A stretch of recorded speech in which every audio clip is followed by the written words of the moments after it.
Ahora formularé una declaración en mi carácter de presidente de México.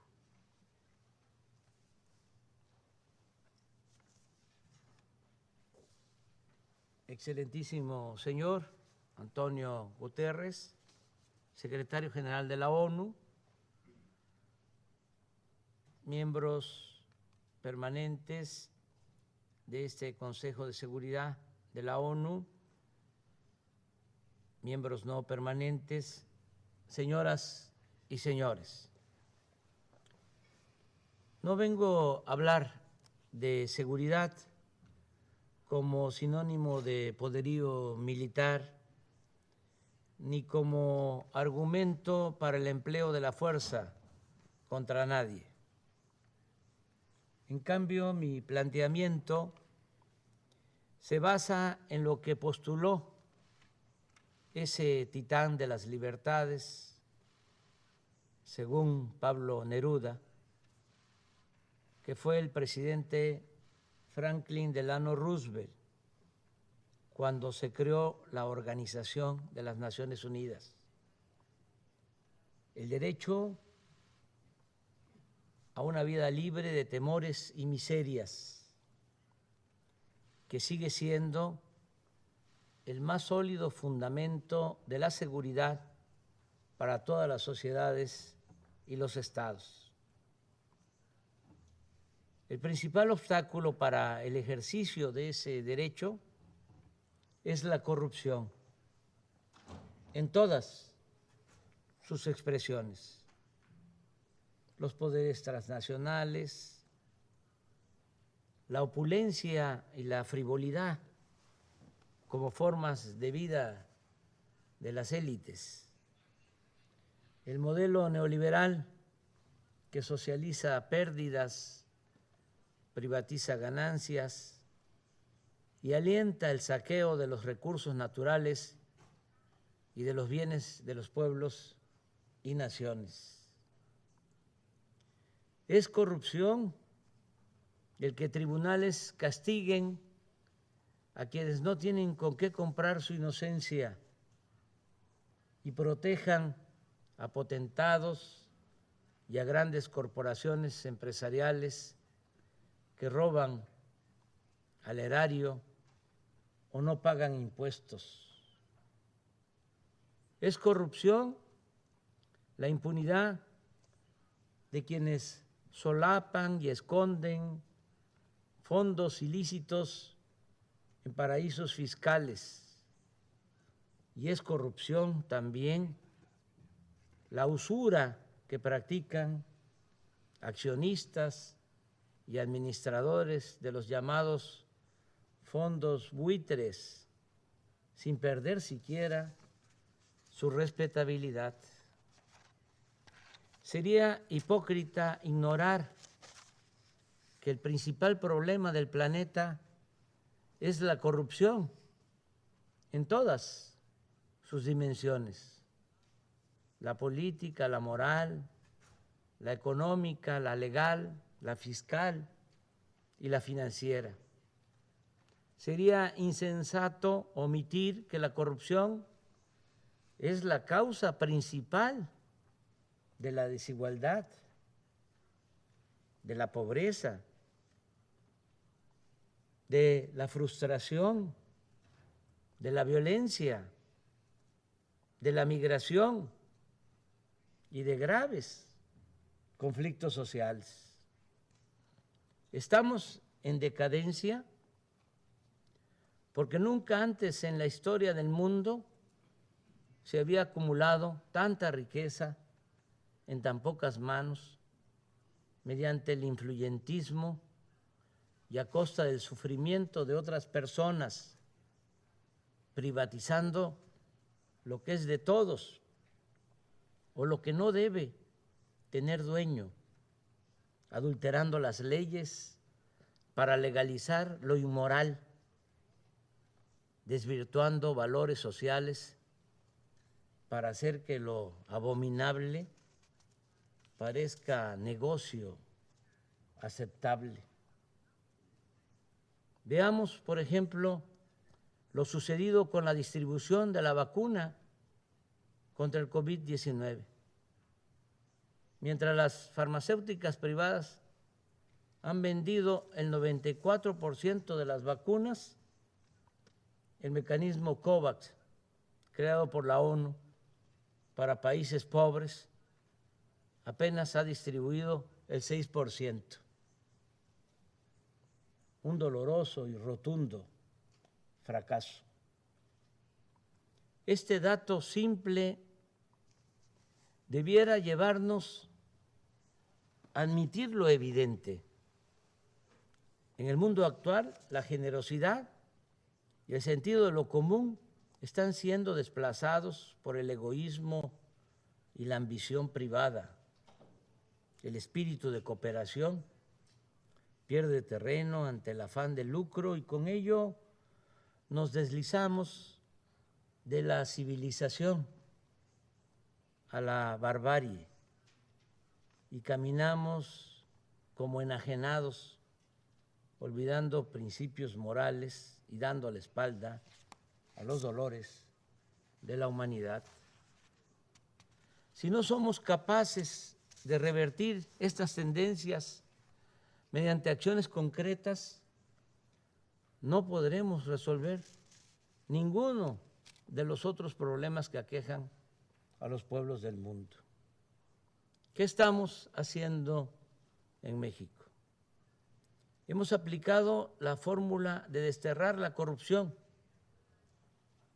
y destinar al bienestar del pueblo todo el dinero liberado con el criterio de que por el bien de todos, primero los pobres.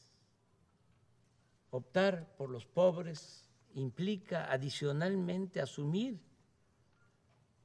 que la paz es fruto de la justicia y que ningún país puede ser viable si persisten y se incrementan la marginación y la miseria.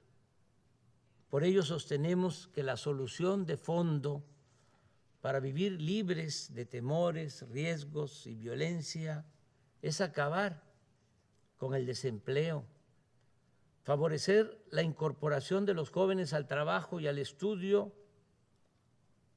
evitar la desintegración familiar, la descomposición social y la pérdida de valores culturales, morales, espirituales.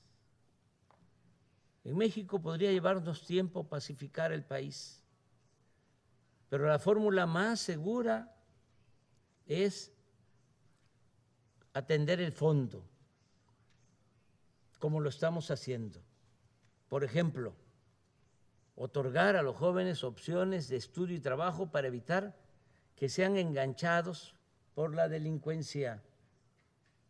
La verdadera victoria sobre las bandas delictivas siempre consistirá en privarlas de su semillero y de su ejército de reserva. Con este mismo criterio estamos enfrentando el fenómeno migratorio.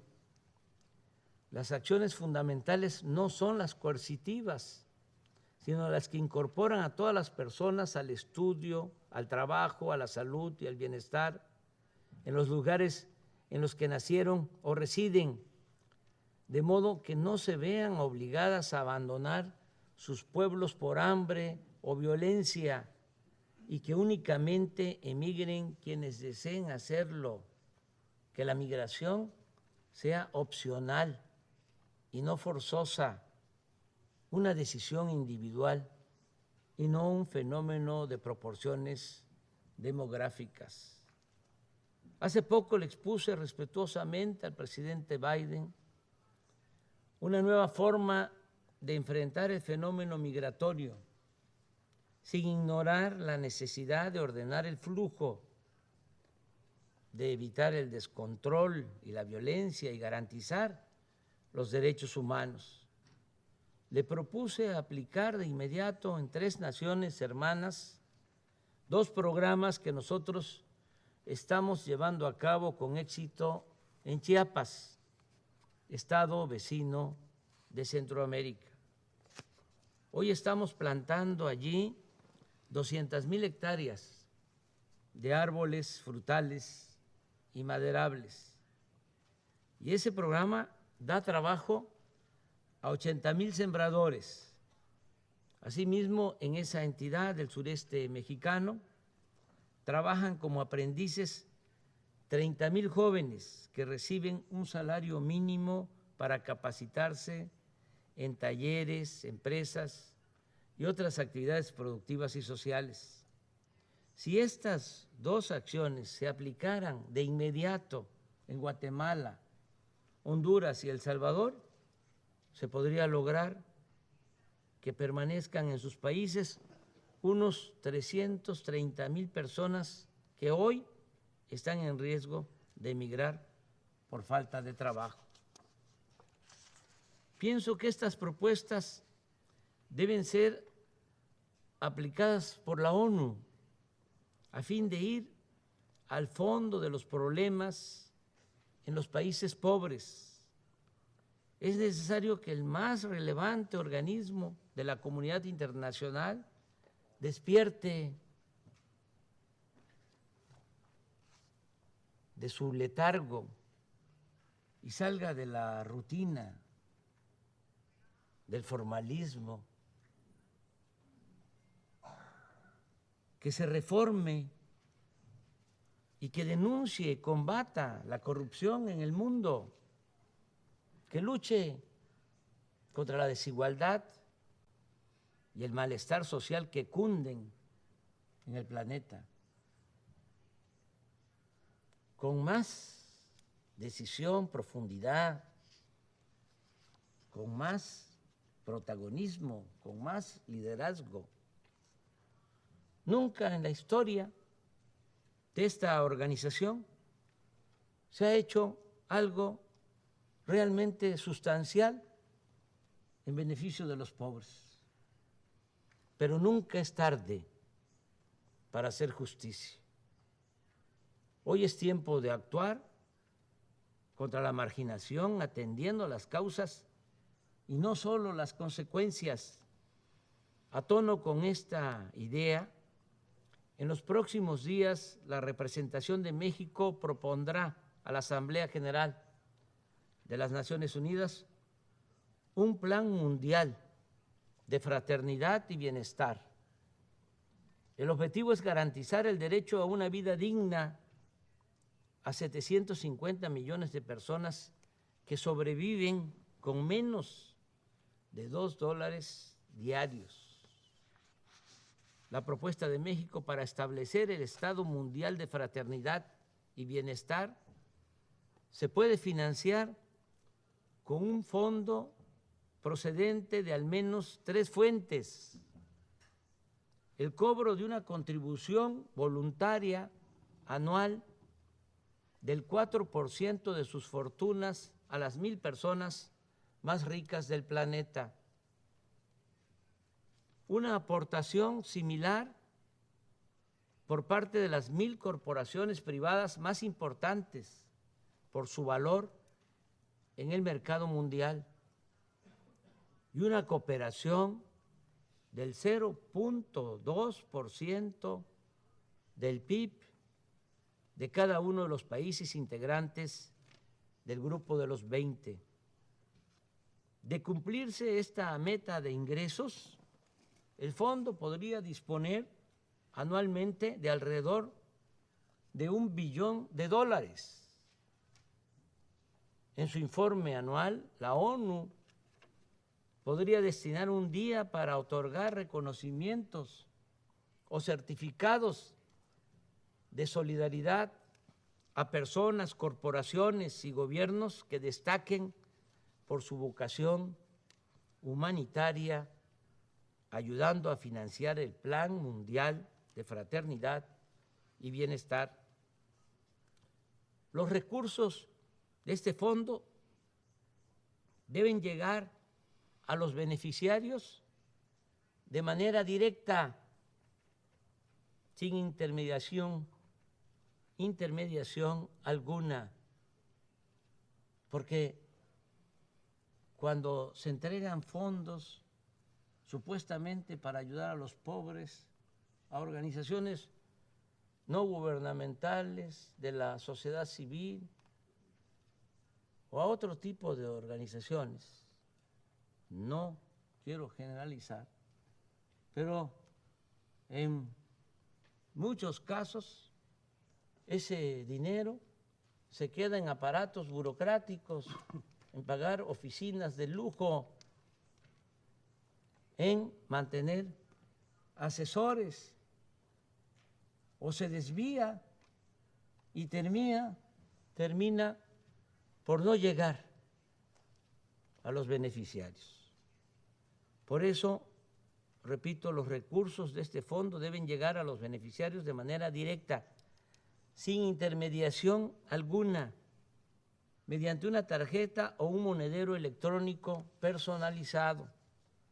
El Banco Mundial y el Fondo Monetario Internacional podrían colaborar en la creación de la estructura requerida y desde el año próximo hacer un censo de los más pobres del mundo y una vez definida la población objetivo en cada país, comenzar a dispersar los recursos para el otorgamiento de pensiones a adultos mayores, a niñas y niños con discapacidad, becas a estudiantes, apoyos a sembradores y a jóvenes que trabajen como aprendices en actividades productivas, así como hacer llegar vacunas y medicamentos gratuitos.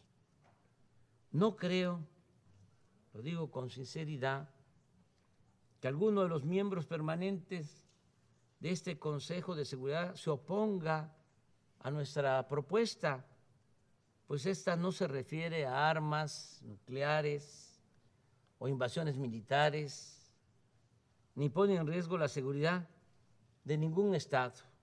Por el contrario, busca construir estabilidad y paz por medio de la solidaridad con quienes más necesitan de nuestro apoyo.